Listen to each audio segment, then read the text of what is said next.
So ito na nga guys, doon na tayo sa title natin, ano, about kay Carla na dapat siya ay mag-ingat.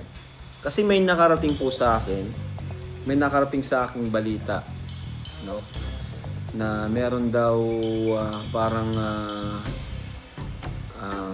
nag-aano kay Carla sa loob ng kanyang apartment. Parang nagnanakaw ng picture, no? And sinesend dun sa mga grupo nila, sa sponsors. Yun po, medyo delikado po ito. Kahit daw tulog si Carla, pinipicturan para lang may ma-send po dun sa mga grupo nila, sa mga sponsors, no? Kaya medyo ano po yun, alarming po talaga siya. Ang nagsumbong po nito, walang iba po kundi ang ating mga VIP sponsors. Sila ay sobrang concerned sa ating baby Carla, kay Carla Bells. Kaya po ay sila po ay di na nakapagpigil sabihin sa atin, no, na si Carla ay dapat mag-ingat kasi may nag-stalk sa kanya. Ang sabi daw po ay parang ayaw kong pangalanan, ano, pero parang naglilinis daw dun sa bahay, no? At parang nagagamit, ang dating kasi parang nagagamit si Carla, para sa may mga siyempre pag nakapag-send ka nga naman ng picture is yung mga sponsor mabibilib sa iyo, ay oo nga kasama mo si Carla, sige mapadala ako ng ganyan, bla bla bla. Di ba yun yung nangyari kay Reyna, ano? Yun yung nangyari kay Reyna ngayon. Na kinuha siya ng mga grupo at minsan nagagamit talaga para makakuha ng mga sponsors. So ito po yung report sa atin, no, report po ito sa atin na maging ano tayo, maingat lalo na po kay Carla. Hindi masamang humanga. Hindi masamang malaman mo kung ano yung mga kaganapan, kung ano ang ginagawa ng iyong taong hinahangaan. Sa kaso ng ating pong napanood patungkol doon sa live ni Kalinga Prab at sa mga napanood naman natin dito sa ating mga kasamahan na reactors patungkol doon sa di umano na kumuha ng litrato kay Carla habang ito ay natutulog nang walang pahintulot. Itong ganitong bagay na kagaya ng sinasabi ng karamihan sa atin ay hindi po nakakatuwa. No? Walang nakakatuwa sa ganun. Ang totoo niyan, nakakatakot pa nga. Nakakabahala. Sapagkat walang permiso ng tao na kuhanan siya habang siya ay namamahinga o natutulog. Wala siyang kaalam-alam. At kapag sinabi natin walang kaalam-alam, ibig sabihin, wala siyang kakayanan na protektahan ng kanyang sarili sa mga oras na yun. Wala siyang kadepe-depensa. Sabi ko nga kanina, okay lang nahangaan natin at alamin kung ano man ang ginagawa ng ating hinahanganan. This time, si Carla Topolar, ang isa sa bahagi ng team Jomcar na partner ni Papa Jones. Pero sa pagkakataon nito, could you imagine? Pati ba naman pagtulog, mag-uutos pa kayo ng tao para kuhanan ng litrato sa oras ng pamamahinga? Hindi ba ang tawag dyan ay invasion of privacy, invasion of space, violation of someone's privacy? Dito sa sitwasyon ni Carla, walang sino mang matinang tao ang kukuha ng litrato, no? Kahit sabihin pa natin na kasama mo sa bahay o pinsan mo o kung sino man, ay hindi gagawin ng ganyang mga bagay. At pagkatapos kuhanan ng litrato ay ipapasa doon sa mismong nag-request. Request?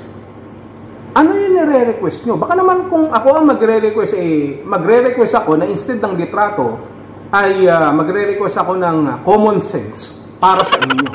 Magre-request ako ng sentido komon. Magre-request ako ng kahihiyan.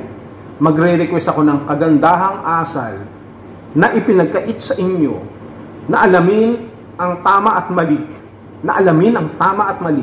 Ang pwede sa hindi. Sapagkat nung mga oras na ang langit ay nagbagsak o nagbuhos ng kagandahang asal o ng tinatawag nating moral values, ay hindi nyo nasalo sapagkat kayo ay natutulog. At dahil kayo ay natutulog, at nang kayo ay magising, nakakita kayo ng taong natutulog na maganda at gumagawa ng mabuti at nagiging inspirasyon ng iba, gusto nyo namang kunin yung pagkakataon na yun para gumawa ng hindi dapat doon sa tao na namamahinga o natutulog. Alam nyo, kung ako, ganyan, baka mas makatulog kayo kapag hindi kayo pumigil. Hindi ba? Kukunan nyo ng litrato? Hindi tama yun. Hindi tama. Sa totoo lang, bakit ko laging ginagawang halimbawa ang aking sarili sa mga sitwasyon na ganito? Sapagkat naranasan ko. Lagi kong nararanasan yan. Kumbaga, napagdaanan ko na lahat ng yan. Naranasan ko na yan. Nung nasa Star Magic pa ako, nagpapahinga ako dun sa aming talent room. Kinukuhanan nila ako ng picture and all of a sudden, makikita ko na lang na yung aking muka, nung mga oras na yun, ay binibenta. Binibenta sa Amazon, binibenta sa Lazada, no, sa mag, nakaukit, dinalagay sa mga tinatawag nating mga billboard nang hindi ko alam nang walang pahintulot.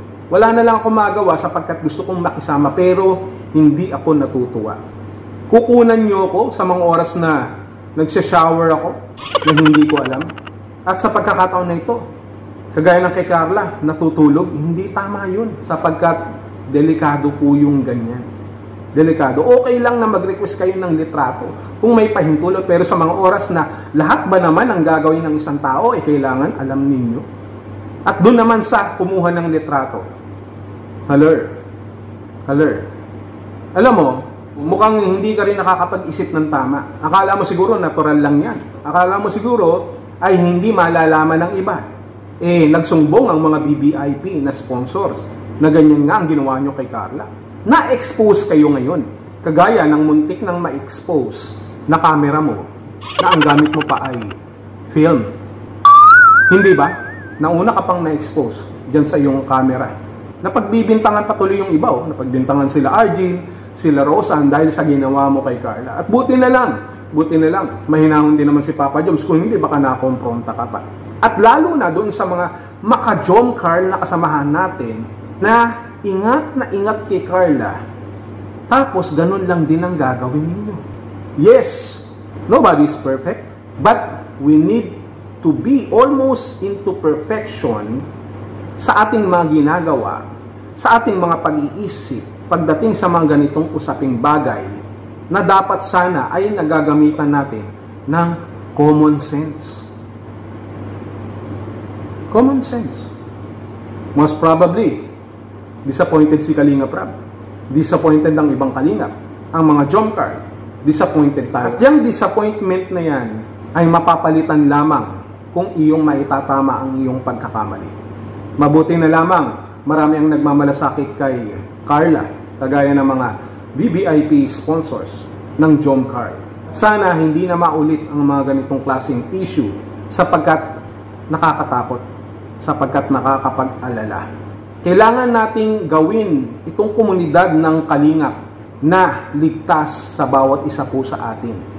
Hindi lamang doon sa ating pong mga beneficiaries, kung hindi sa bawat isa po sa atin na ligtas sa anumang mga panganib, na ligtas sa anumang mga mabibigat na kontrobersya, na ligtas sa mga issue na nakakasira ng pagkatao, nakakasira ng isang buong pamilya sa Kalingap, sa pamamagitan ng inyong lingkod na si Direk Noelsa. Direk Noelsa na nagsasabi,